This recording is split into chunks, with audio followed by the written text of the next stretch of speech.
계시록 2장과 3장은 한 묶음으로 보통 취급하기도 합니다. 본 장에서는 7교회 보낸 메시지를 살펴보고 또 다음 장에서는 수신지와 수신자의 문제를 이제 다루는데, 에베소 교회는 수고와 인내를 칭찬받았으나 처음 사랑을 버린 것을 책망받았고, 회개치 않으면 푯대를 옮기리라는 경고를 받죠.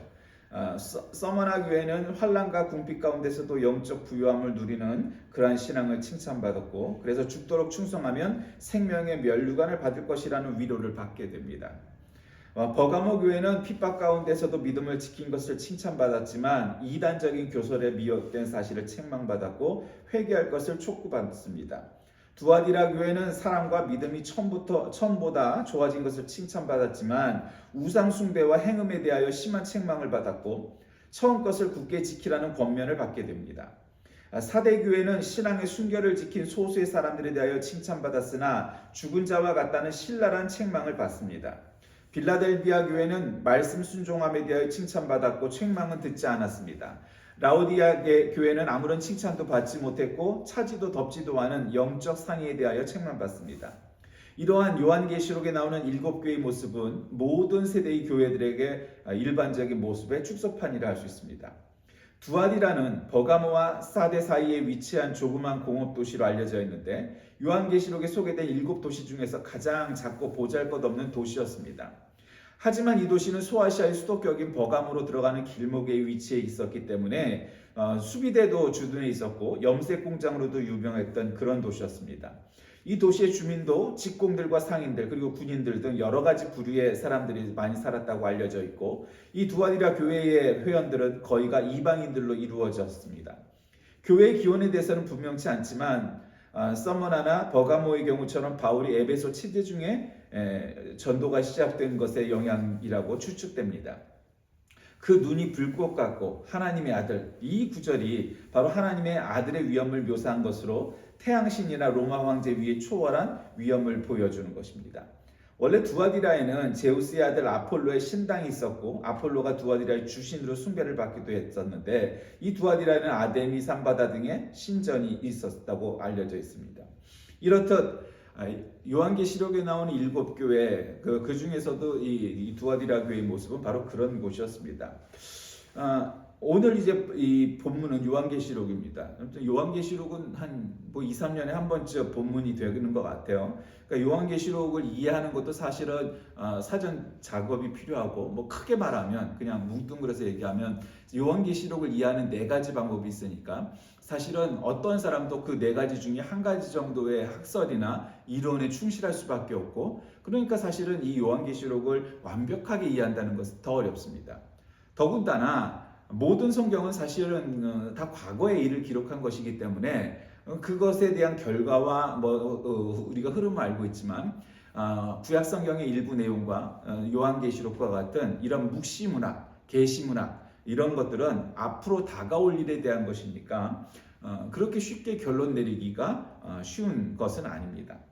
어쨌든 히브리 신 야훼에 대한 절대적인 숭배를 가로막고 평민들의 권리를 무시하고 엘리야와 엘리사 같은 위대한 예언자들을 박해했던 사람이 있었는데 그 여자가 바로 이세벨입니다. 이세벨은 페니키아의 해안 도시 타레와 시돈, 그러니까 지금의 레바논에 있는 도시입니다. 거기에 제사장경 왕이었던 에드바알의 딸이었습니다. 이세벨은 아합과 혼인한 뒤에 아합을 설득하여 티레의 자연신 바알 멜카르트를 숭배하게 만들었습니다. 그러니까 이 두 사람은 지금 여러분 아합은 북왕국 이스라엘의 왕이었습니다. 그러니까 이스라엘이라는 나라는 어떤 나라입니까? 바로 사마리아가 수도였던, 그래서 결혼도 왜 이방인들하고 많이 하고 종교적으로도 정통 유대교를 주장하지 않고 다른 종교와 혼합하기도 하고, 하여튼 종교적으로나 인종적으로나 여러 가지에서 남유다처럼 그렇게 정통을 추구했던 그런 나라는 아니었죠. 그러니까 이 결혼은 필시 정략 결혼입니다. 물론 꼭 신앙이 좋아도 정략 결혼을 할 때가 있게 됐죠. 구약 성경에 그런 사례가 있습니다만, 근데 이것도 역시 신앙이 좋아서 어쩔 수 없이 정략적으로 했다기보다는 여러 가지가 다 이제 물려 있는데, 정략 결혼 그 자체가 문제다라고 말할 수는 없지만, 그러나 이 이세벨이라는 여자는 아주 독특합니다. 왜냐하면 구약 성경에 뭐 당연히 기록되어 있죠. 그리고 이 히브리 요한계시록에도 기록되어 있을 만큼 이세벨은 아주 음녀의 대표입니다. 요한계시록에는 두 여자가 나오는데 하나는 음녀라고 표현된 그 말과 단어, 그다음에 이세벨입니다. 그러니까 이제 요한계시록에도 등장할 만큼 물론 이제 또 어떤 학자는 이 이세벨과 구약의 이세벨은 다른 여자다 뭐 이렇게 표현하기도 하지만 또 한 사람으로 보기도 합니다. 어쨌든 또 그 문제까지 들어가면 복잡해지니까 어쨌든 이 이세벨과 음녀는 요한계시록에 나오는 아주 나쁜 질 나쁜 그다음에 영적으로도 아주 최악인 그런 여자들의 대표적인 사람들입니다.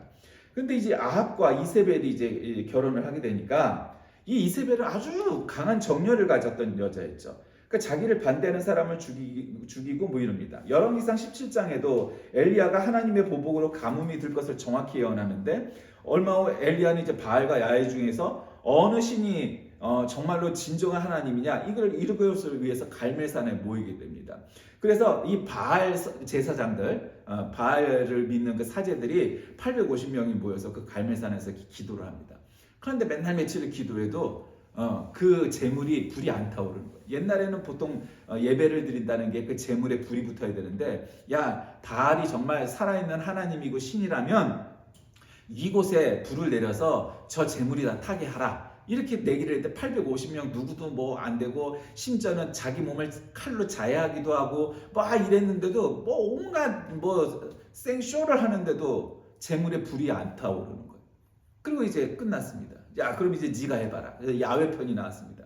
엘리야가 나와서 거기서 이제 기도를 하는데 기도하기 전에 다시 제단을 갖다 12개의 돌로 이렇게 만들어서 12지파를 상징하겠죠. 제단을 다시 쌓고 제물을 놓습니다. 그리고는 거기다 물을 다 뿌렸습니다. 혹시라도 야 이게 뭐 자연 발화가 됐다든가 뭐 어쩌고 저쩌고 했다는 그런 이유를 피하기 위해서 제물과 제단에 갖다 온통 물을 다 뿌렸습니다. 이게 자연 발화란 있을 수 없죠. 젖어 있으니까.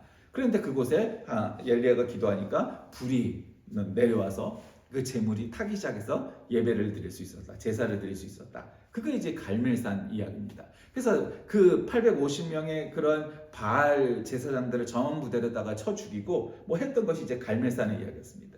그러니까 이세벨이 아주 이 영적으로 물론 이제 제사장의 딸 혹은 왕의 딸이니까 더욱 그럴 수밖에 없었죠. 그러니까 구약 성경에서 이방 신앙에 대해서 그렇게 자주 나오는 건 아니지만 많이 나오는 건 아니지만 그 대표적인 게 바로 바알 신앙이죠. 그러니까 바알 신앙은 또 여러 가지 또 복잡한 게 있지만 어쨌든 이방 종교고 가장 이스라엘, 팔레스틴, 가나안 지방에서 가까운 곳에 있었던 그 나름 강력했던 종교가 바로 바알교였습니다. 이세벨이 또 마지막으로 그 아주 악독한 일을 행하기도 하는데 그건 열왕기상 21장에 나옵니다. 원래 이 사마리아의 수도는 북이스라엘 수도는 사마리아입니다. 그러니까 사마리아인데 이제 여러 왕궁이 있는데 그건 이스라엘에 있는 것이 이제 여름 별궁이었습니다. 여름에 이제 거기 가서 지냈는데 그 앞에 이 궁 앞에 포도원이 널찍이 있었던 겁니다. 그러니까 이제 이 궁이 별궁이다 보니까 넓지 않으니까 이 궁을 갖다 좀 확장 공사를 해야 되겠다. 야 이게 왕의 궁이 너무 이게 규모가 적은 거 아니냐. 그래서 그 앞에 있는 포도원이 있었는데 그 포도원의 주인은 나봇이라는 사람이었습니다. 이 길보아산 밑에 자리 잡았던 이스라엘에 나봇의 포도원이 있었는데 오늘 이 포도원의 주인을 불러다가 야 우리가 왕궁을 좀 넓혀야 되겠으니까 포도원을 팔아라. 그러니까 거부합니다. 왜냐하면 이 포도는 하나님이 우리에게 직접 주신 것이고 우리 조상 대대로 받았던 포도원이라 이거는 왕에게라도 팔 수가 없습니다. 그랬더니 이제 이 이세벨이 또 계략을 짜갖고 저놈이 하나님을 모독했고 왕을 모독했다. 대역죄인이다. 역적이다. 그러니까 내란을 준비하고 있다. 그러니까 저놈을 쳐 죽여라. 해갖고 그 나봇의 그 포도원을 강제로 빼앗아 버립니다. 그러니까 결국 나중에 되니까 이제 여러분 아시다시피 남유다는 그래도 비교적 신앙의 정통을 지키려고 했던 왕국이었고 북이스라엘 왕국은 안 그랬잖아요. 그러니까 이제 결국 거기에도 쿠데타가 일어납니다. 내란이 납니다. 그래갖고 거기서 누가 나타나냐면 이 아합과 이세벨의 이 폭정이 심해지니까 들고 일어나는 거죠. 그래서 결국 쿠데타가 일어나서 예후라는 장군이 이제 대장이었는데 예후라는 이 장군이 쿠데타를 일으켜서 나중에는 이렇게 그 궁에 들어갑니다. 그랬더니 높다란 곳에서 아주 그냥 멋지게 화장도 하고 옷을 차려입은 이세벨이 아주 같지 않은 표정으로 막 이렇게 지입니다. 그러다가 이 예후 장군이 명령을 하죠. 저 여자를 갖다가 떨어뜨려 죽여라. 그러니까 그 높은 데서 떨어져 죽게 되니까 개가 와갖고 그냥 그 이세벨의 시체를 갖다 다 파먹게 되는 그런 일이 있었다라고 이제 구약 성경에 기록되어 있습니다. 그때 예후가 이세벨의 시체를 왕의 딸로서 장세 지내라고 명령하지만 사실은 이미 그 시체는 대부분이 개들이 다 먹어치운 다음의 상태로 이렇게 발견됩니다. 시돈왕 바알의 딸이고 아방의 아내였고 열렬한 바알 숭배자였고 남편이었던 아합 왕으로 하여금 사마리아에 바알 신당을 짓고 단을 쌓게 하고 아세라 목상을 세우고 선지자를 죽이고 갈멜산 대길에서 그녀의 상에서 먹는 바알 선지자들과 아세라의 선지자 그러니까 450, 400에서 850명을 전부 죽이기도 하고 하여튼 뭐 지금 뭐 이세벨의 그 문제들을 얘기하면은 한량없이 적어되죠. 그러니까 결국 이세벨의 말로는 뭐였습니까? 높은 곳에서 떨어뜨려 죽어 개에게 먹이가 되어버린 아주 비참한 죽음을 맞이하게 되었습니다. 여러분 두아디라 교회는 설교의 초입에 말씀드렸던 것처럼 에베소 교회나 서머나 교회, 버가모 교회와 마찬가지로 교리적으로 윤리적으로 타락한 모습을 보여주었던 그런 교회입니다. 이 교회는 교회 내 새로운 모습과 발전이 있었음에도 그리스도를 향한 열망이 없었습니다. 그래서 18절에도 그 눈이 불꽃 같고 그 발이 빛난 주석과 같은 하나님의 아들의 선포를 감당해야만 했는데 두아디라 교회를 향한 그리스도의 경고가 주는 교훈은 이런 거죠. 요한계시록 1장에서 사도 요한은 본세에 대한 계획에 대해서 설명하고 있는데 본장과 다음 장에서 자신의 관심을 가지고 관계하기 위해 했던 바로 이 소아시아 지역의 7교회들에게 편지를 보내는 것이 이 요한계시록의 주 내용입니다. 그래서 그 교회들 아까 열거했던 그 7교회마다 너희들은 이런 것을 칭찬받을 만하다. 너희들은 이것을 책망받을 만하다. 뭐 이런 내용을 쓴 게 주로 이 에베소 교회였죠. 그래서 에베소 교회는 어떤 내용이었습니까? 수고와 인내, 그런 진리에 섰음을 인정받았죠. 그러나 첫사랑을 잃었다는 거죠. 여러분 어쩌면 한국교회가 이런 모습 아니겠습니까? 한국교회의 그 첫 100년은 어마어마했죠. 세계 선교사에서 그 한국교회보다 더한 역사를 찾아보기 어려울 만큼 어마무시하게 그냥 양적으로 질적으로 성장을 했죠. 맞아, 여러분 200년 전에 한국은 물론 천주교가 좀 들어와 있었지만 사실은 그건 아주 소수였고 기독교가 개신교회가 들어온 이후에 아주 본격적인 선교가 시작되어서 오늘날 한국교회가 세계에서 아주 유수한 능력을 가진 교회로 인정받고 세계 10대 교회 중에 10개 전체가 한국에 있었다. 그런 시대도 있었으니까 지금은 아니지만 그러니까 그런 시대도 있었으니까 수고했고 인내했고 진리에 앞장섰지만 첫사랑을 잃었다는 지적을 받기에 크게 다르지 않죠. 그러니까 서머나 교회는 환난과 궁핍 중에도 부유함을 인정하면서 그 환난 중에도 죽도록 충성하라고 부탁을 하면서 그래도 다른 교회에 비해서는 좀 나은 평가를 받았죠. 버가모 교회는 믿음을 저버리지 않았음을 칭찬했고 그러나 헛된 교훈을 따르는 것을 책망하는 거죠. 그 헛된 교훈들이 있죠. 오늘날 한국 교회가 비판받는 데에는 신학자들과 교회의 가르침들이 이전에 존경받던 시대의 기독교와 달리 너무 편협하고 일방적이고 잘못된 그릇된 주장들을 펼침으로 인해서 벌어지는 일들이 굉장히 많죠.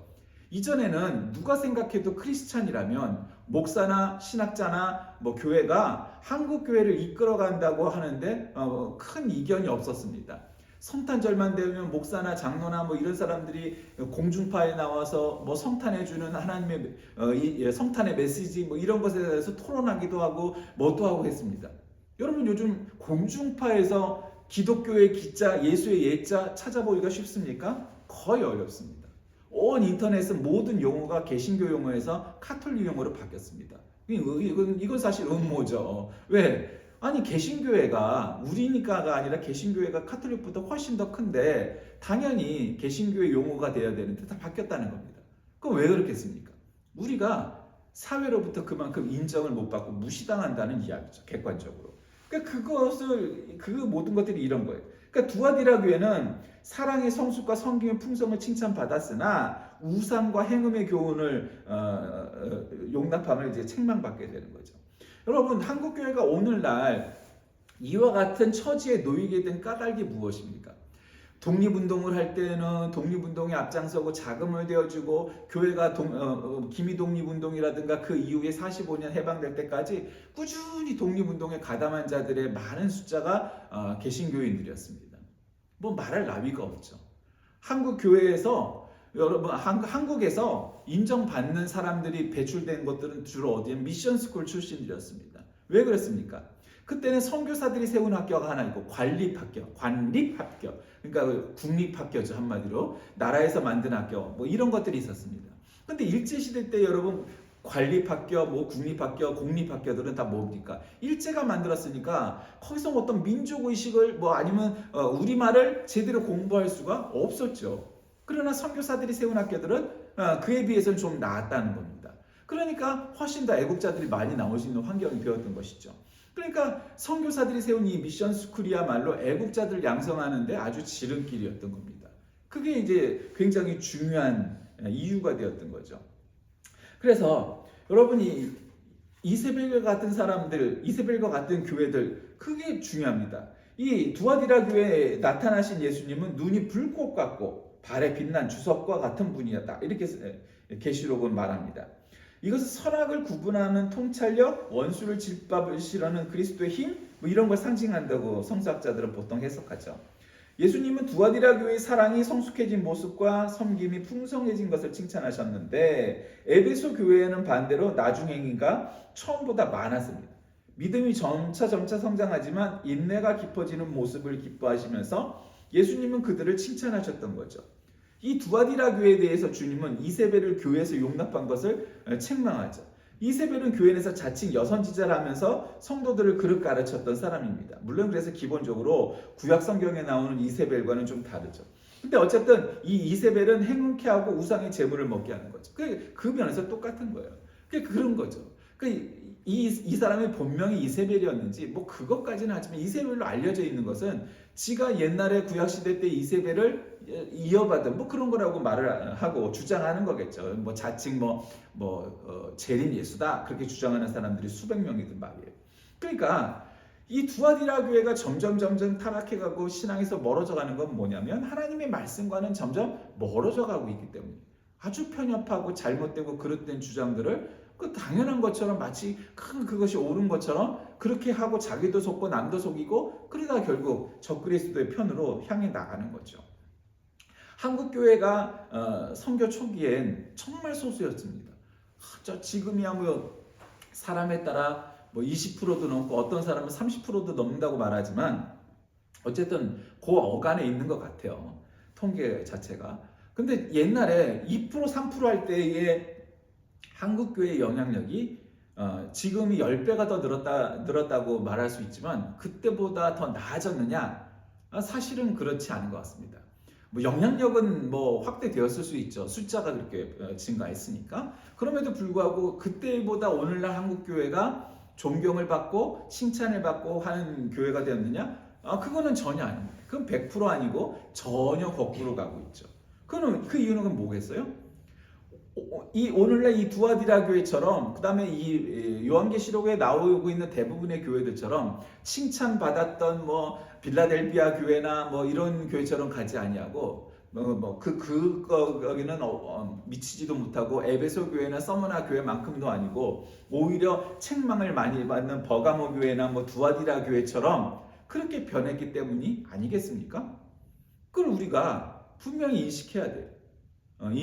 이제는 점점 사회가 망가져가고 교회가 망가져가고 뭐 하는 것에 대해서 뭐 다 망가져가는 건데 뭐 이렇게 쓸데없는 논쟁과 주장과 주의에 빠져서 성경 말씀하고 멀어져가고 있는 주장들이 얼마나 많은지 모릅니다. 이단 사이비도 많고 그다음에 사교들도 많고 그냥 거짓된 가르침도 많고 점점 더 어려워지는 거예요. 옛날에는 그냥 교회 나와서 글자 하나 모르는 무식자여도 교회 나와서 목사님 말씀을 들었더니 부흥 강사의 말씀을 들었더니 와, 저 예수님께서 나를 위해 나를 구원해 주셨구나, 아멘 하고 막 앉은 자리에서 처음 교회 나왔고 방언도 하고 진심으로 믿어갖고 열렬한 신자가 되고, 그래서 그 열심을 가지고 오늘 그때 당시에 한국 교회가 그렇게 부흥할 수 있었다. 여러분, 그런 사람들 꽤 많았어요. 그러니까 진심이었던 거고 진실된 신자가 많았던 거예요. 그 교인의 수준이 혹은 그 교회의 목사의 수준이 낮았을지언정 그렇게 순수한 열정으로 진심으로 하나님을 사랑하고 하나님의 말씀을 지키려는 사람들이 많았던 거예요. 물론 그걸 객관화시켜서 그 교회의 수준이 높으냐 뭐 어쩌고 저쩌고 얘기를 따지면 분명히 아닌 점이 많죠. 지금 목회자들보다, 지금 신자들보다 많이 배우고 부자였고 그렇지는 않았잖아요. 그러니까 분명히 비판받을 소지가 있었죠. 그러니까 그럼에도 불구하고 일제시대 이전과 일제시대와 또 그 이후에 20세기까지만 해도 한국교회가 칭찬받을 만한 여러 일들이 많았죠. 그러나 21세기에 접어들면서 한국교회가 급격히 우경화됐어요. 그러니까 한마디로 나치처럼 변한 거예요. 파쇼처럼 변한 거예요. 그러니까 점점 진보적이고 민주적이고 이러한 주장을 하는 사람보다 뭔가 이게 우경화돼 갖고 잘못된 주장을 하는 이런 두아디라 교회 같고 요한계시록에서 책만 받을 만한 이러한 교회들, 그리고 거기다가 또 사교처럼 이세벨처럼 그런 바알 신앙과 같이 예수 혹은 야훼 신앙이 아니라 바알 신앙을 믿는 사람들이 사실상 많아진 거예요. 지금 하나님의 말씀 자체가 멀어져 버린 거죠. 왜 그렇습니까? 하나님의 말씀은 아주 심플한 거예요. 하나님께서 우리를 위하여 독생자 예수 그리스도를 보내주셨는데 그분은 인간의 몸을 입고 동정녀 마리아에게서 태어나셨고 우리를 위하여 죽으셨다가 3일 만에 부활하셨고 다시금 승천하셨다 하는 이 복음의 메시지, 예수 그리스도의 십자가의 복음이 사실이라고 믿어지고 그것이 나를 위하여 오셨다고 믿어지고, 그래서 내가 이제 작정을 하고 예수님은 하나님이시라는 사실을 고백함으로 인해서 그분을 인격적으로 맞이하면 그게 복음이에요. 그런데 문제는 그 사실을 동의하는 척하면서 동의하지 않으니까 뭔가 이단 사설 사교가 자꾸 난무하게 되는 거예요. 복음과 관계가 없고 보통 보편적인 상식적인 사람들이 긍정적이고 좋은 거라고 말하는 것도 아니라고 말을 하고 결국 그렇게 자꾸 변하는 거예요. 그게 왜 그래요? 복음에 대한 확신, 복음에 대한 진심, 이런 것들이 다 떨어져 버리니까 그래요. 예수 잘 안 믿는 거예요. 똑바로 안 믿는 거예요. 그러니까 결국 그렇게 되는 거예요. 여러분, 제가 가끔 예를 드는 거고, 여기서 멀지 않은 그 제암리에서 있었던 사건이라고도 하고 어쩌저쩌고 그렇습니다. 정사에 기록될 만한 내용은 아닐 수도 있겠지만 사실 그렇게 기록이 되어 있으니까 제암리에서 그 사람들을 죽이고 하고 하면서 공산당들이 내려와서 예배당에 난입해서 이 성경책에 침 뱉고 이걸 밟고 지나가면 내가 너를 살려주겠다. 그러니 침 뱉고 이 성경을 밟고서 지나가라 했더니 못 밟고 지나가서 우리는 그럴 수 없습니다. 하나님의 말씀이 성경을 그럴 수 없습니다. 그래갖고 총살당했다는, 그것이 제암리 사건의 주된 내용의 시초였잖아요. 아니 그럼 어떤 사람들 생각할 때 그걸 그까지 침 뱉고 밟는다고 우리가 하나님을 안 믿게 되느냐? 그렇게 말하는 사람도 있을 겁니다. 근데 그런 사람들 지금 너무너무 많죠, 한국교회에.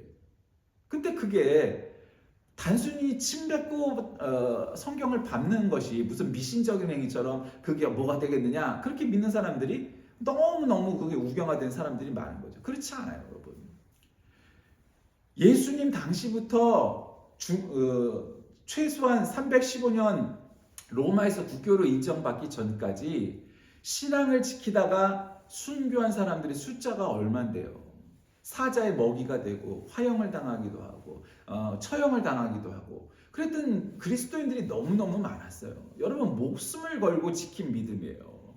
목숨을 걸고 지켰다는 건 내가 죽더라도 난 이 믿음에 대한 확신을 포기할 수 없습니다. 나를 죽일지언정 내 믿음을 죽일 수 없습니다. 그렇게 말했던 사람들이 순교자 아니겠어요?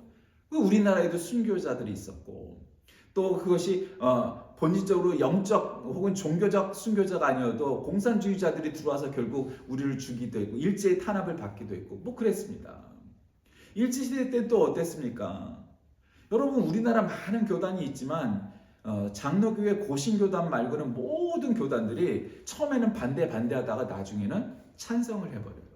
그래서 신사참배를, 여러분 이 시간에 신사참배가 뭔지를 정확히 파악을 못하는 분들이 있는데, 신사참배란 것이 뭐 매월 1일 날 신사가 있는 남산 신사에 올라가서 거기다가 딱 그 일제식으로 신도식으로 박수 뭐 3번 치고 뭐 3번 전하든가 뭐 하여튼 그런 식으로 신토식으로 그렇게 해라, 그런 게 아니에요. 물론 그것도 하죠, 정해진 날에. 그런데 그것에서 머물지 않고 어떻게 이 신사참배와 신도 종교를 갖다가 강요했냐면 이런 거예요. 뭐 한국교회가 보통 11시쯤 모이잖아요. 그러면 11시에 모이면 어떻게 하는 거냐면, 모여서 30분 동안 신도로식으로 예배를 드려라. 그리고 30분 동안 니네 기독교식으로 해라. 이렇게 하는 거예요. 그럼 그것도 여러분 모욕적이잖아요. 100번을 양보해서 그럴 수 있다고 쳐요.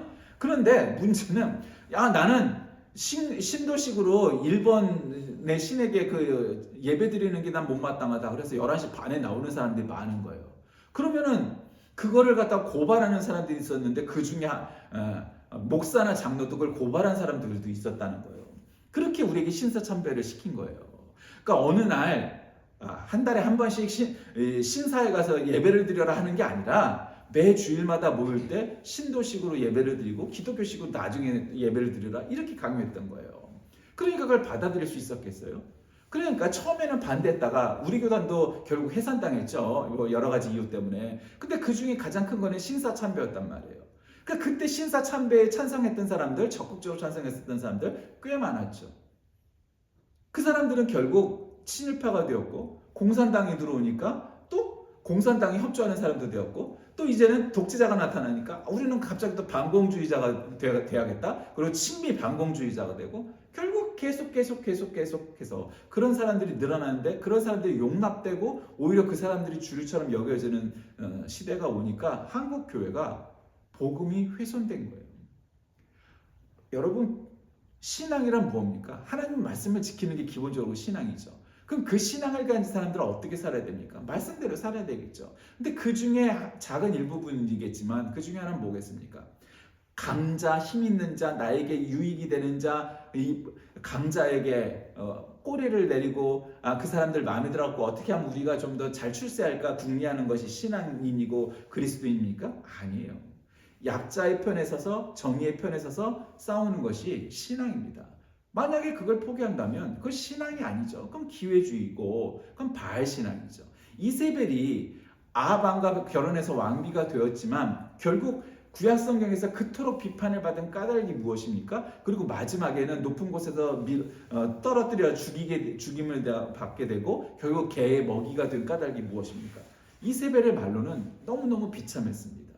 왕비였지만, 그 당시로서는 최고의 권력자였지만, 그리고 왕을 뒤흔들어서 사실상 아합왕보다 이세벨의 권세가 더 높다고 그렇게 사람들한테 입에 오르내렸던 그런 여인이었지만, 결국 나중에는 이 개의 먹이로 그냥 인생의 말로가 결정이 됩니다. 여러분, 우리는 여기서 눈여겨봐야 될 것은 바로 그런 거예요. 우리가 얼마나 힘 있는 자가 되느냐, 얼마나 출세한 자가 되느냐.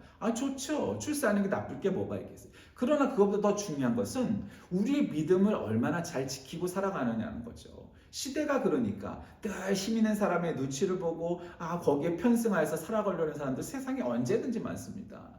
교회 안에도 많고 교회 밖에 더 많고 그런 거죠. 정말로 중요한 건 뭐겠습니까? 참된 신앙이란 나는 저 개싸움에 끌려 들어가고 싶지 않아? 결국은 그런 사람들이 나라를 망하게 하고 나라를 팔아먹는데 일조한 사람들 아니겠습니까? 공산당이 들어오면 나는 공산당도 싫지만 나는 민주주의도 싫어, 그러겠습니까? 그렇게 되지 않아요. 그런 사람들은 첫 번째로 죽임을 받게 돼 있어요. 여러분, 우리의 신앙이란 그런 겁니다. 여러분은 하나님 편에 서겠습니까? 이세벨과 같이 바알 신앙에 빠져 있겠습니까? 적당히 잘 서로 사이좋게 잘 지내야지 라는 것이 가능할까요? 절대로 불가능합니다. 야훼의 하나님을 믿는 신앙을 갖든 아니면 바알 종교를 가진 신자가 되든 둘 중에 하나가 되는 거지, 그거 말고는 없어요. 뭐 이렇게 심플하게 그렇게 세상이 간단하고 이원론으로 정리할 수 있겠습니까? 세상에 그런 일은 많지 않죠. 그러나 때로는 그런 결단을 내려야 될 때가 있고 어쩌면 더욱더 잔인하게도 하나님은 우리에게 그거를 요구하실 때가 있다는 사실을 기억하시기 바랍니다. 성도는 교회 생활의 경륜이 깊어질수록 믿음이 더 굳건해야 되죠.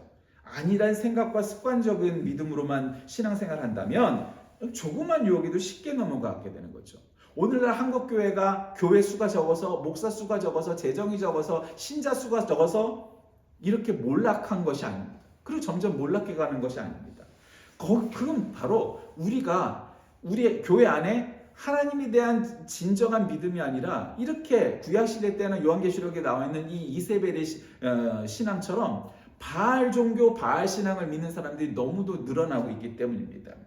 소아시아 7교회들 중에서 에베소, 서머나, 버가모, 두아디라 교회들을 향한 이 편지는 오늘날 한국 교회에도 많은 교훈을 주고 있죠. 이 편지가 쓰여졌던 1세기의 상황보다 훨씬 더한 우상숭배, 믿음의 변절, 헛된 교훈 이런 것들이 오늘날 너무도 많기 때문입니다. 오늘날 한국교회가 몸살을 앓고 있는 것은 바로 이와 같이 이 소아시아 7교회들 중에서 에베소, 서머나, 버가모, 두아디라 교회들 같이 책망을 받았던 교회처럼 그렇게 살아가고 있기 때문입니다. 이세벨의 말로가 어땠습니까? 강아지의 먹이가 되어서 시체를 찾아볼 수도 없을 만큼 그리 되었던 것처럼 어쩌면 한국교회의 말로가 그리 될지 우리는 알 수 없습니다. 정신 차려야 되고 거창한 종교개혁이고 뭐고 다 좋죠. 그것도 중요하지만 이 성경에서 우리에게 가르치는 하나님에 대한 신앙, 예수 그리스도에 대한 신앙, 이 삼위일체 신앙 이것을 다시 회복하고 옳은 말씀과 이 주장들에 대해서 우리가 참되게 순종할 때만이 한국교회가 다시 회복할 수 있는 유일한 길입니다. 이세벨의 말로처럼 되지 아니하고 정말로 칭찬받는 빌라델비아 교회처럼 되기 위해선 우리가 다시 말씀으로 돌아가야 되고 신앙을 회복해야 되고 열정을 회복해야 되고 그래서 우리의 비뚤어지고 잘못된 것들을 쳐내지 않는 한 한국교회는 다시 그런 날이 안 오게 될 것입니다. 그런 기로에 우리가 서 있는 것입니다. 여러분 그 길로 나아가 하나님께 칭찬받는 저와 여러분 다 되시길 주의 이름으로 간절히 기도하겠습니다.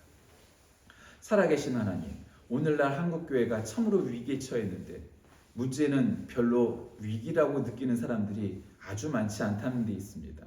한국교회가 이전처럼 존중을 받고 칭찬을 받는 교회가 아님에도 불구하고 가장 큰 욕을 먹고 사실은 한국을 망치고 있는 앞장서는 몇몇 세력 가운데 주력이라는 그런 비판을 들을 때마다 가슴이 아픕니다. 정말로 한국교회가 이 사회를, 이 나라를 그리고 온 세계를 향하여 하나님의 말씀을 선포하고 옳게 인도하는 그러한 교회가 되게 인도하여 주옵소서. 예수님의 이름으로 간절히 기도드립니다. 아멘.